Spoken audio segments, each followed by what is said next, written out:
Each news section I do seems to centre on a trade show. This time it's CTIA in Las Vegas, where Microsoft unveiled Windows Mobile 6.1 with a heavily tweaked Today screen, increased security safeguards, and most important by far, a new version of the horribly outdated Internet Explorer Mobile.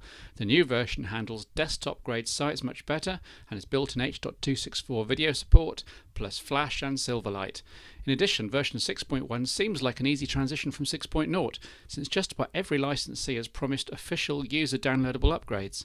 As ever, you'll have to be patient though. Microsoft don't expect to see version 6.1 in devices in shops until the end of 2008. Staying with web browsers, Opera Mini, everybody's favourite freebie application, has had a big upgrade too to version 4.1 with much faster navigation, autocomplete of addresses, text finding within pages and better handling of downloads.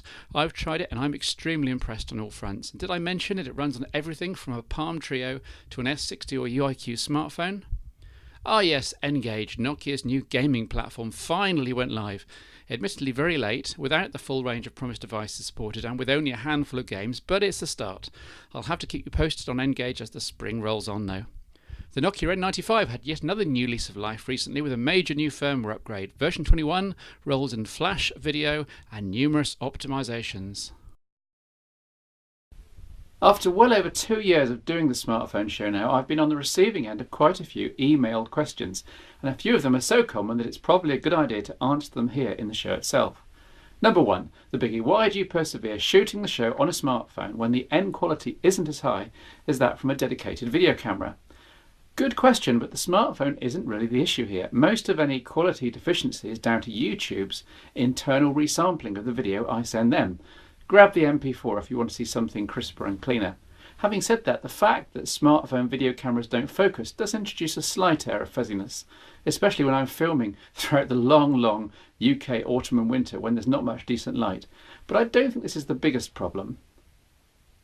You may be interested to know that from this show onwards I'm going to be experimenting with a high resolution video feed for those of you watching the MP4 on your desktop or within YouTube with its new high quality option turned on. Let me know what you think.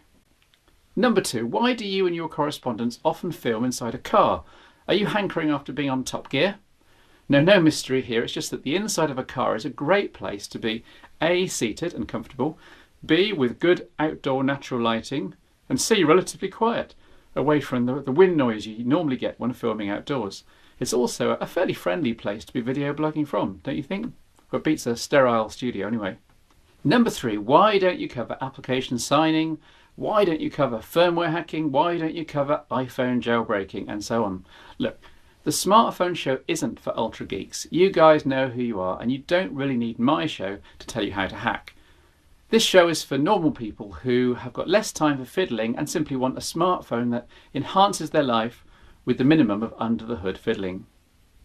Number four, you're obviously biased. The show is sponsored by Symbian. Well, it is at the moment, but it hasn't always been sponsored by Symbian, and anyway, there's no bias. I genuinely give my opinions on devices and software as I think they deserve.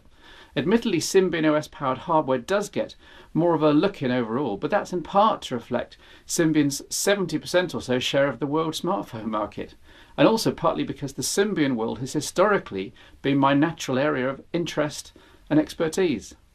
Number five, perhaps the biggest and most common question of all: which smartphone should I buy? How long is a piece of string? It all depends on what you need. We're all different. The best smartphone that money can buy is still, in my opinion, the Nokia N95 8GB, but several other Nokias are snapping at its heels. There are plenty of decent Windows mobile devices too. My favourites are probably the Titan 2 and the Touch. The BlackBerry world is coming along apace. Once they release something with Wi-Fi and GPS, then they'll have a winner on their hands. And you already know about the Apple iPhone. 2008 is make or break year for this in most world markets.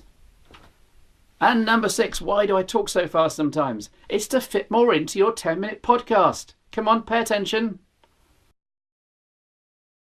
As you may have spotted on the smartphone show, I'm always on the lookout for specialists, people who really know their stuff in a particular field.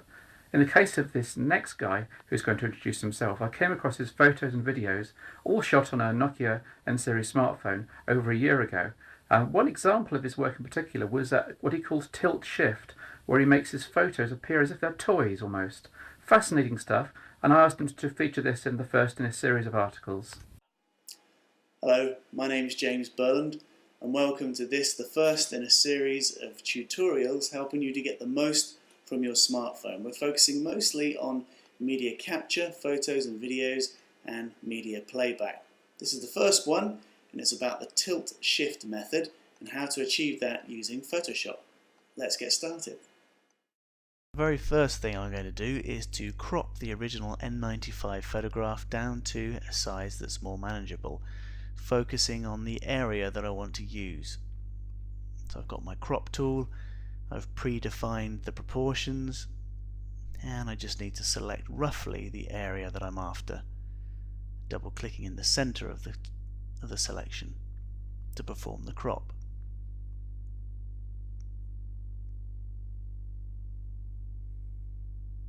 Okay, now I need the rectangular marquee tool, and notice I've set the feathering to 80 pixels and the style is normal. So now I need to select the center third, roughly, of the photograph. So that's what I'm going to do now, focusing on the area of the photo that I want to remain sharp. Next I need to inverse the selection because I'm going to be performing a blur. Go to Filter, go down to Blur, and over to Lens Blur. And the settings you use here are mostly the default settings, but you might want to change the radius settings a little bit depending on the type of photograph you've got and how much of the effect you want to apply. So I'm just going to experiment with the settings a little.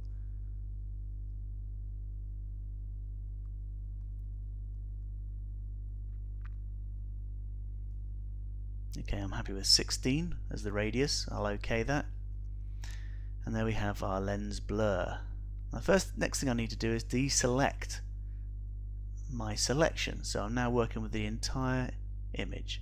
Go to Image, Adjustments, and I want to select Hue and Saturation because I want to boost up the saturation to make it look as if it's a model that's been painted, as it were. So normally a plus 30 or 40 saturation is good enough. I'll OK that, and now I want to adjust the overall level settings to increase the overall brightness of the image and to increase the area of the highlights to make it look as if it's tin or painted metal, as it were in this case. I've got my effect there by selecting the mid-range and the highlight areas, and I'll OK that.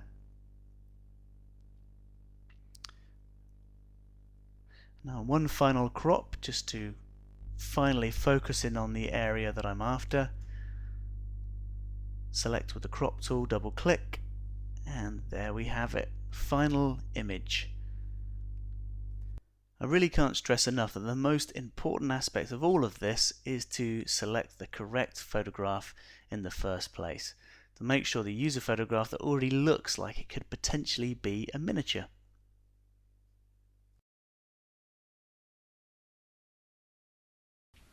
What's that? You want to see my N81 review? My review of the Nokia N81 that I promised months ago and never did? You got me. This is probably quite well known around the net by now, but I'll give you its pros and cons just to be complete. It's pretty well made, apart from the slider and the camera, both of which rattle, and the D-pad, which is way too stiff. It's got a bright 2.4-inch screen, but not outdoors, where you can't see a thing. There's a 2-megapixel camera with flash. No focus though, and the flash is quite weak. There's an utterly innovative Navi wheel letting you browse through photos and videos and gallery, but it's disabled by default. It's quite insensitive and doesn't work for the rest of the UI. There are 2 dedicated gaming keys above the screen. There are hardly any games which use them so far. There are dedicated music control keys that light up when music is playing, but you'll need accurate fingers to use them since they're embedded around the D-pad in such a tight cluster. There's Wi-Fi, but no GPS. There you go, all you needed to know about the N81 in less time than it takes to boot up.